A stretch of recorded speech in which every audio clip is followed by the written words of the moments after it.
ఏపీలో గత ఏడాదితో పోలిస్తే నేరాల శాతం గణనీయంగా తగ్గిందని డీజీపీ హరీష్ కుమార్ గుప్తా వెల్లడించారు. 2025 వార్షిక నేర నివేదికను విడుదల చేసిన ఆయన మహిళా భద్రత, గంజాయి రవాణా నియంత్రణ, సెల్ ఫోన్ రికవరీలో పోలీస్ శాఖ మెరుగైన ఫలితాలు సాధించిందన్నారు. సైబర్ నేరాల పట్ల ప్రజలు జాగ్రత్తగా ఉండాలని సూచించారు. చైనా ముఠాల వల్ల పోగొట్టుకున్న నగదును తిరిగి రాబట్టడం కష్టమని తెలిపారు. సాంకేతికతను అందిపుచ్చుకుని పోలీసులు విధుల్లో మార్పులు తెచ్చేందుకు సంక్రాంతి తర్వాత ప్రత్యేక వర్క్ షాప్ నిర్వహించనున్నట్లు డీజీపీ స్పష్టం చేశారు.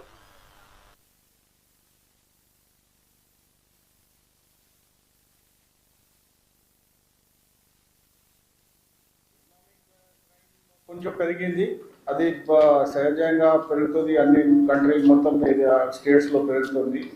రోడ్ యాక్సిడెంట్స్ కూడా తగ్గినాయి, బట్ మన టార్గెట్స్ ప్రకారంగా తగ్గలేదు. సైబర్ క్రైమ్ బాగా ఇంక్రీజ్ ఉంది. ఇక్కడ క్రైమ్ రిజిస్ట్రేషన్లో డిక్రీజ్ ఉంది, బట్ ఓవరాల్గా కంప్లైంట్స్లో బాగా ఇంక్రీజ్ ఉంది.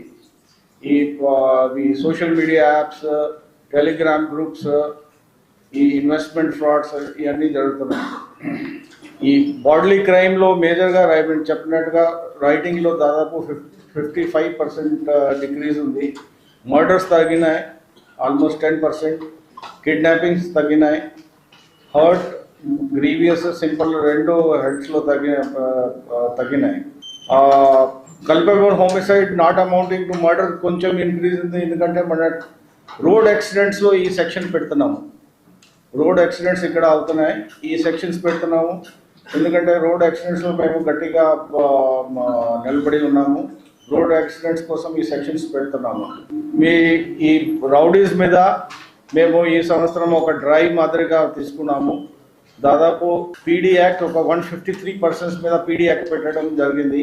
అట్లాగే 15 మెంబర్స్ మీద ఎక్స్టార్న్మెంట్స్ కూడా పెట్టడం జరిగింది. 11,000 దాదాపు 12,000 వరకు ఈ బౌండ్ ఓవర్ కేసెస్ కూడా పెట్టడం జరిగింది.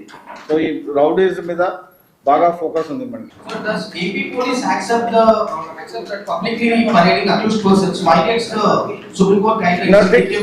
We don't have patrolling vehicles to take the accused to the court. So we take them by walk. We also do foot patrolling. Thank you.